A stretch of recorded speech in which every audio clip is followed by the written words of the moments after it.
Assalamu alaikum wa rahmatullah. Today we'll have a very important subject, which is chemical injury.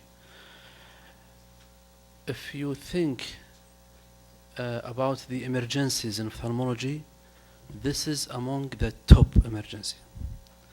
Because chemical injury, you need to treat this condition in the site of injury immediately. So, chemical injury may produce an extensive damage to the ocular surface and to the anterior segment of the eye, including cornea, iris, lens, and ciliary body. And it could be unilateral or bilateral condition. Severity depends on the type of chemical injury, the volume, the concentration, and the duration of exposure of the chemical agents, and the degree of penetration. All this determine the severity of the injury.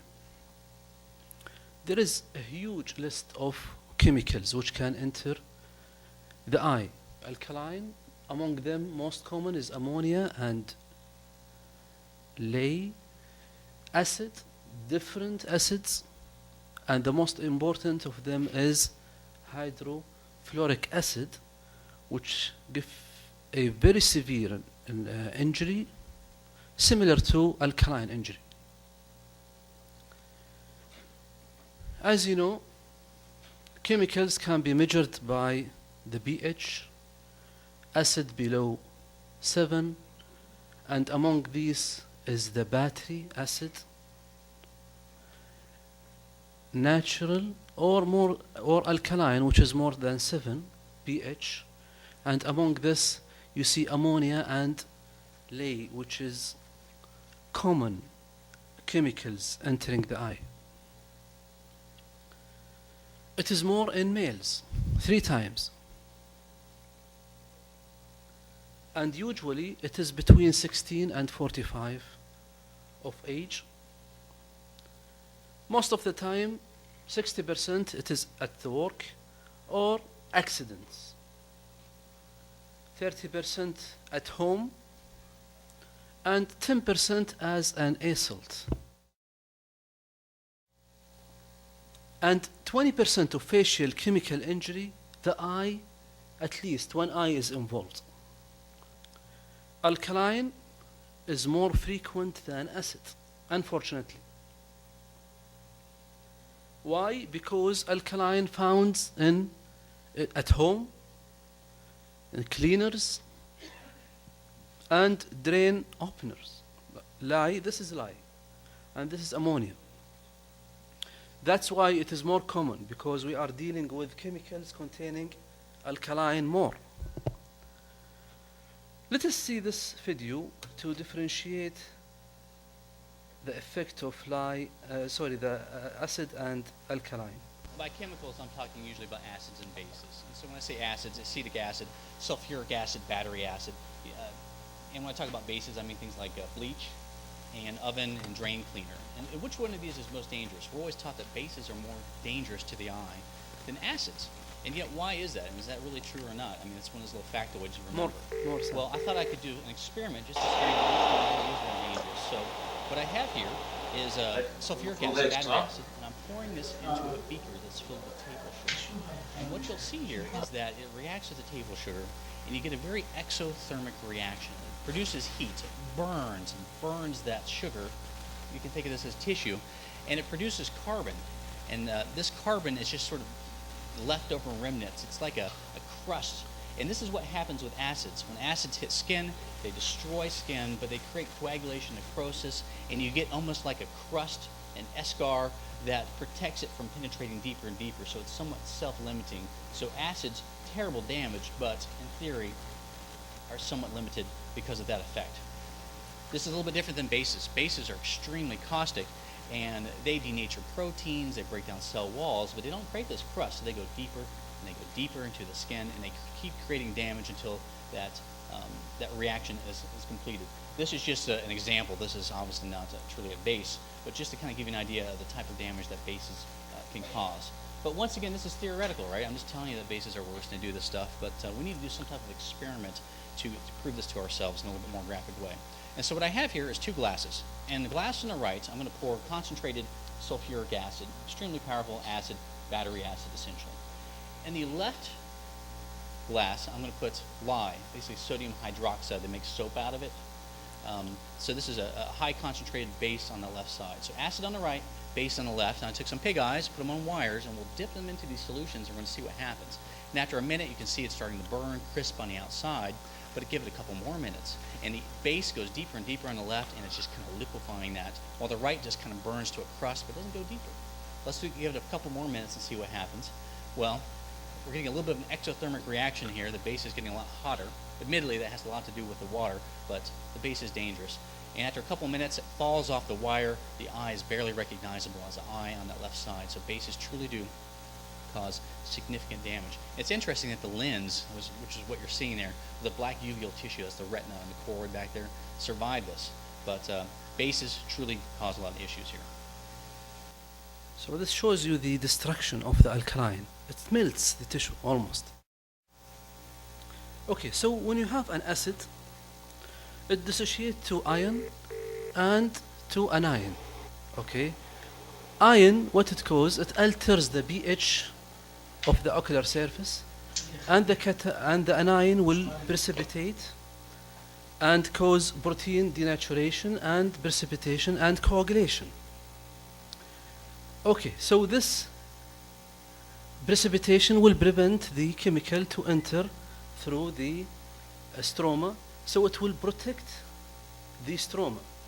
This is the appearance after acid injury, but once you remove the epithelium, the stroma will be clear because the precipitation of the protein and which protect the stroma. What about alkaline? Alkaline dissociate to hydroxyl ion and cation. What is the function of hydroxyl ion? It saponifies the fatty acid, so it breaks the bound between the cells. And the cation will interact with collagen and glycosaminoglycan. So what happened to the collagen? It will contract. So it facilitates a deep penetration through the cornea and anterior chamber. And within just 3 to 5 minutes, the alkaline will enter through the anterior chamber. And by that, it will damage the stromal endothelium, the corneal endothelium, the iris, ciliary body, and it will cause all the sequelae which will come to it now. So the hydration of glycosaminoglycan, it will cause the stromal haze. And the reaction to the collagen with trabecular meshwork, this will hydrate the trabecular meshwork and the pressure will increase. There will be release of prostaglandin due to the inflammation, and this will increase the pressure further. So this is the cornea after chemical injury. As you see, even the stroma is hazy, okay, because of the deep penetration. But strong acid like hydrofluoric acid will act as alkaline injury, will give you almost the same picture. So what is the pathophysiology of chemical injury? Let us now go to what is the function of corneal stem cells and conjunctival stem cells. As you know, this is the place of the corneal stem cell. It is at the limbus, and the conjunctival stem cell, it is here in the fornix. Once you have an injury of the corneal stem cells, then no more production of corneal stem cells to cover the epithelium of the cornea. So the next line of healing will come from where? From the conjunctival. So it will be conjunctivalization of the cornea. Now let us see what happened to the stroma. Once the chemical injury goes to the stroma, it hits the keratocytes. Then keratocytes from other areas unaffected will come to repopulate the area affected by the injury, and the collagen type 1 synthesis will start at 7 to 56 days after the injury. So what is the function of keratocyte? Keratocyte is responsible for the regeneration of corneal stroma, okay, and it produces collagen, it produces glycosaminoglycan ground substance, it produces collagenase, matrix metalloproteinases, and it also produces collagenase inhibitor. And all these involved in chemical injury. So MMB, when it is produced by the keratocyte, it will break down what? The collagen. Let us see what is the function of neutrophils. Neutrophils is involved in chemical injury because of the extensive inflammation. So the neutrophil usually comes at 12 to 24 hours in the site of the injury. That will infiltrate the cornea. Also, neutrophils produce MMB1, matrix metalloproteinases. Usually, a second wave, if you didn't control the inflammation, a second wave of neutrophil will come at 14 to 21 days. Let us now take this scenario. This is the normal healing process. If you have an epithelial defect, there is production of cytokine. This will stimulate keratocyte. Keratocyte will produce MMB1, and MMB1 will break down collagen. And then ulceration of stroma or melting of stroma will start. Once you have healing of the epithelial defect, another cytokine will stimulate the keratocyte to stop producing MMB1. So again, you will have build up of the collagen. Clear? So this is just the epithelial defect. So once you have a persistent epithelial defect, you will have melting. Once the epithelial defect heals, because of this sequelae, the stromal melting will stop and the collagen will start to build up again. What happens if you have chemical injury? If you have chemical injury, you have an epithelial defect. So there is a strong cytokine stimulation. There is a strong production of MMB, and there is a lot of loss of collagen. If you add to this the neutrophil infiltration, neutrophil will also produce this molecule, and the loss of collagen will be more and more. Okay? So the presence of epithelium is important, and controlling the inflammation is important to stop the melting of the collagen. Okay, let us now go to what is the grading of the ocular surface injury. Grade 1, in this you have only an epithelial defect. So it's only epithelial defect, no affection of the stem cell of the cornea. So it's just a small epithelial defect. There is no limbal ischemia. Healing here usually is very efficient, no vascularization. What about grade 2?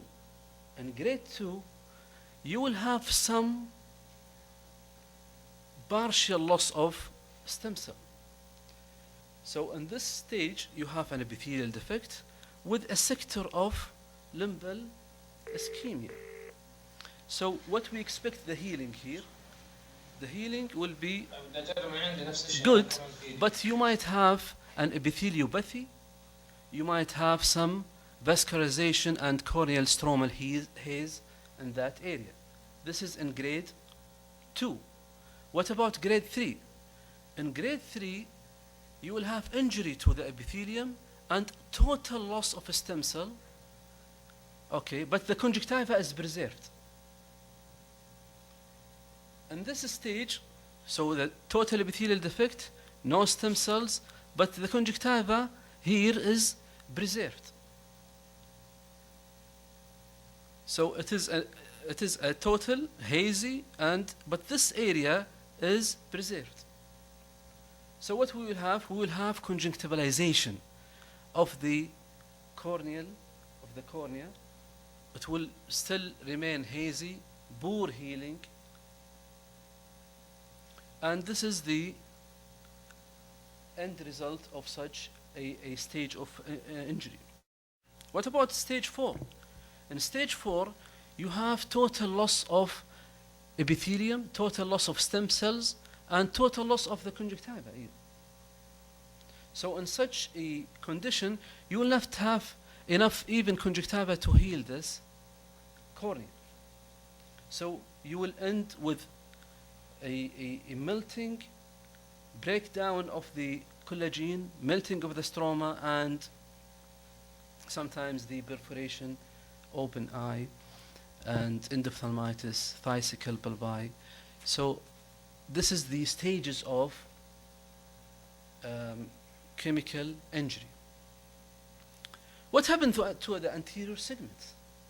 If the chemical injury went through the anterior chamber, the buffering of the chemical injury, the aqueous cannot, revise or buffer the chemical injury, chemical substance inside the anterior chamber. So what will happen? There will be multiple injury to multiple areas in the anterior segment. One of them is corneal endothelium. So we'll have edema, trabecular meshwork, damage will end by high intraocular pressure, ciliary body might be damaged, and the production of aqueous will be affected, and also the production of ascorbate, which is important for collagen synthesis, will be impaired. Iris, the blood aqueous barrier will be affected. The muscular function of the iris will be impaired. You might have cataract. The vitreous might be affected with the chemical agent. The retina, you might end up with neurosensory failure. And the end stage, as I mentioned before, hypotony and phthisis bulbi. So what is the management of chemical injury? Usually the most important part of management is the management at the site of injury by irrigation of water for at least 1 hour. They did a study to compare different saline when you receive the patient the ER between Ringer lactate, normal saline, BSS. They found it's the same. So the effect, you can use any of these available in your ER. You keep monitoring the pH till it is neutralized. Okay? So once it neutralizes, you stop the irrigation. The aqueous pH return to normal within 30 minutes to 3 hours. So some of the surgeons, they speculate that paracentesis during this period might be beneficial. So you do AC washout and you remove the chemical injury or chemical substance from the anterior chamber. Now we need to promote re-epithelialization. We know that there is an epithelial defect which might be difficult to be healed. So how to promote re-epithelialization? For the management, You need to promote revitalization, you need to support repair and minimize ulceration of the collagen, the stroma, and you need to control the inflammation. Let us take now the first one, which is promoting reepithelialization. You need a lot of lubrication. And most of people, they use sodium hyaluronate to facilitate the migration of epithelium. It will improve the persistent epitheliopathy and will decrease the recurrent corneal erosion. But any lubricant can be used.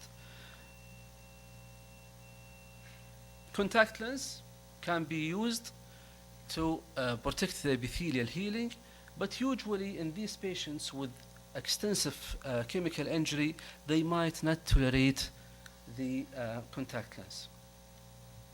Vitamin A. Vitamin A promotes transdifferentiation from corneal to conjunctival, from conjunctival to corneal epithelium. So vitamin A might have a role in the medical treatment. How to support repair and minimize ulceration? Vitamin C. You can use topical or systemic vitamin C because vitamin C reduces the incidence of ulceration. And as you know, ascorbate is important for the collagen synthesis. Doxycycline. Doxycycline is an important treatment in these cases because it reduces the collagenase activity. And they found that it is 33 times more potent than acetylcysteine or sodium citrate. So it's very important medication during your management. To control the inflammation, as you know, you need to give steroid. Usually we give an extensive amount of steroid during the 7 to 10 days only. After that, we use Brovera to treat these cases. Why we stop at 7 to 10 days? Any idea? Sorry? Why? Yes. Why?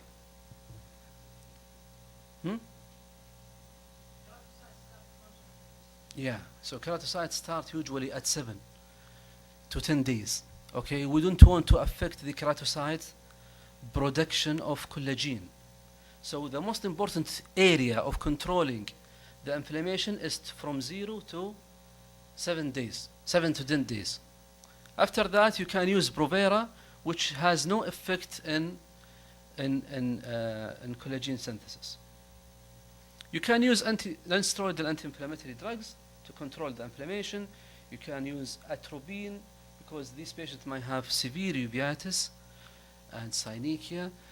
You can use an anti-glaucoma medication for IOP. Vigamox, usually you use it. Why Vigamox not Oflox? Preservative. These patients, they have a bad chemical injury. You want to decrease the preservative as much as you can. And of course, tablet, non-steroidal. What about surgical repair? You can promote reepithelialization. طبعا two arm of the management. Promote reepithelialization and visual and functional rehabilitation. What about how to promote reepithelialization in such cases? You can use conjunctival advancement. So we will advance the conjunctiva to the cornea injury to help in healing. You can use an AMT, and you can use limbal stem cell transplantation if you have a stem cell deficiency. Visual rehabilitation, penetrating keratoplasty, or keratoprosthesis is the two modalities usually used in very severe chemical trauma. Any questions? Questions? Yes.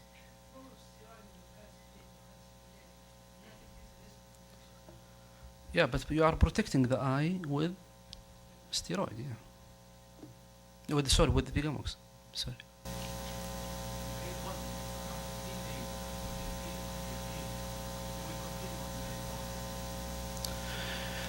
Actually, in patient with degree number 1, this is just usually an epithelial defect, very minimal chemical injury.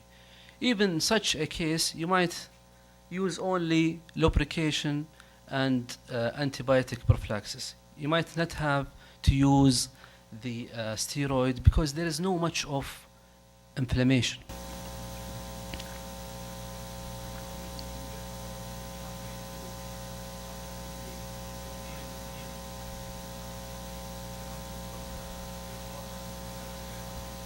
Yeah.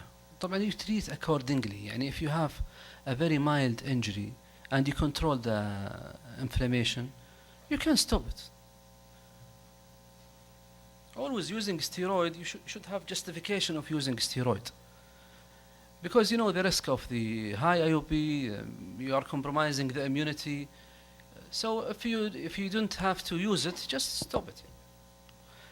Mainly, it is important for grade 3 and 4 because these patients, they have very severe inflammation and you want to quieten the eye to decrease the infiltration of polymorphs because polymorph is harmful in such condition because it will increase the melting by producing the matrix metalloproteinases.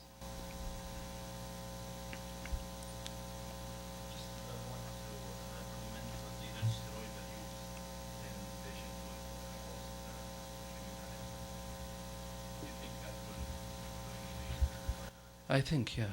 I think يعني هو فيها controversy. يعني الآن حتى even using non-steroidal in post-cataract might create a risk of melting. In such case, maybe more, but sometimes if you have contraindication of using steroid, you might use this one under يعني close observation. But it is mentioned that this is one of the modality of treatment.